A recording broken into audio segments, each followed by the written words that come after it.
Playback, The Lost Tapes. Originally written and voiced by Musical Pumpkin.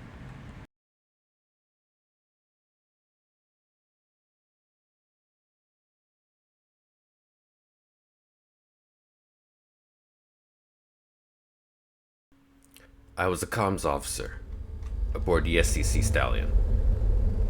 It's not really a big story, but it definitely made its rounds. When it happened, we were out on a mission. That tale traveled faster than light, I tell you. So, we were out in the far sectors. Big Moneybags SEC hasn't really gone that far. But you can tell they're interested.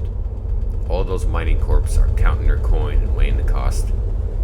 But aside from that, according to long-range scopes, it does look pretty enticing.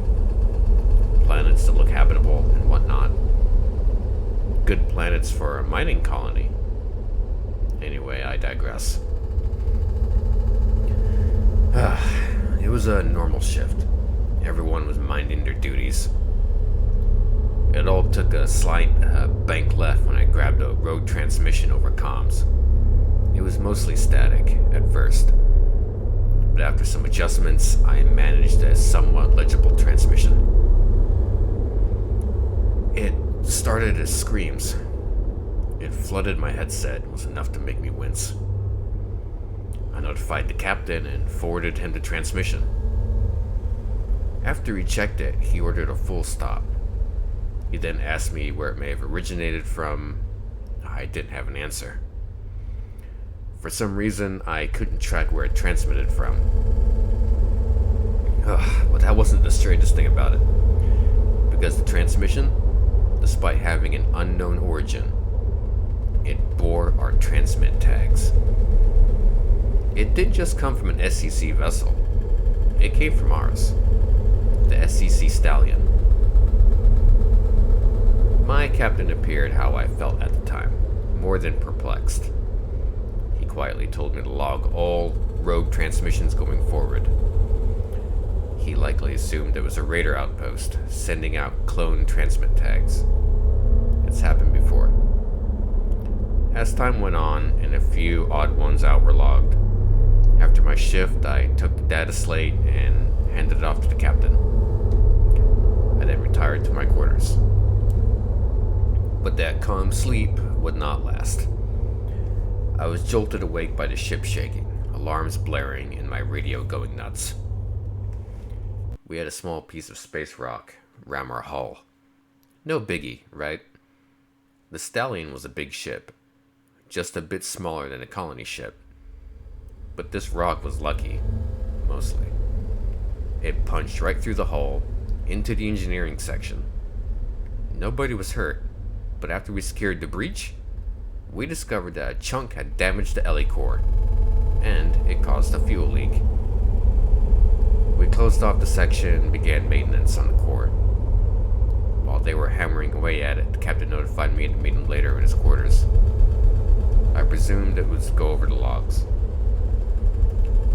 When that time came, the captain politely greeted me as I walked in, and he told me to take a seat.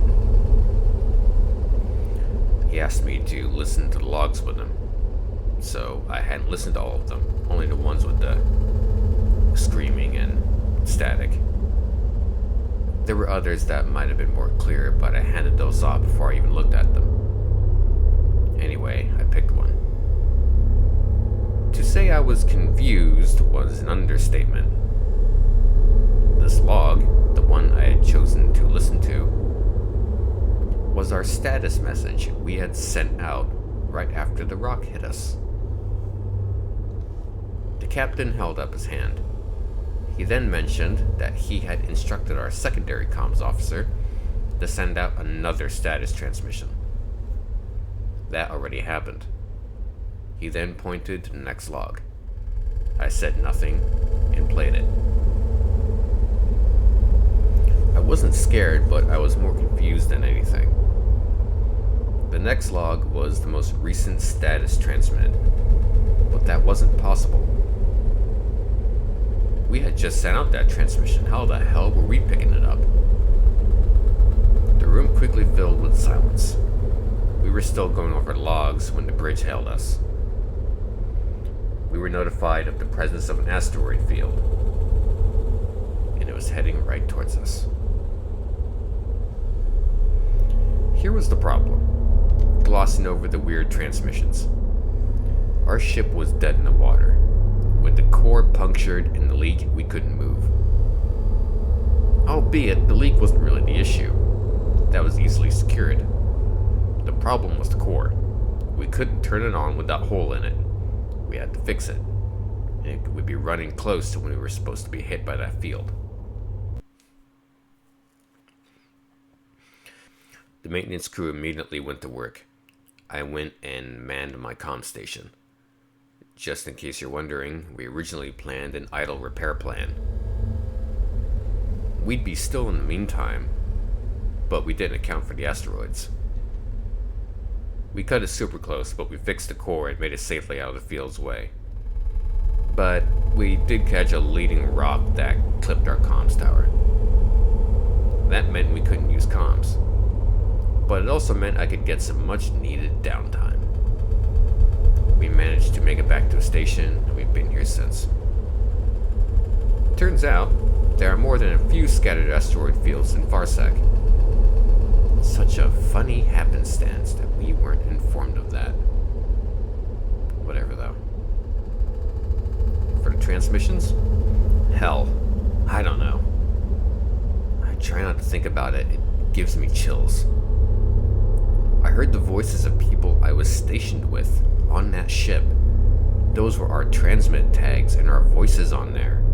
And it had to have come from our ship.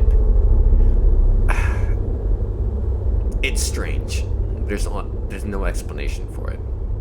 And honestly, my captain advised me to keep quiet about it. You know, sometimes weird stuff happens. But in space, that's where the really weird stuff happens.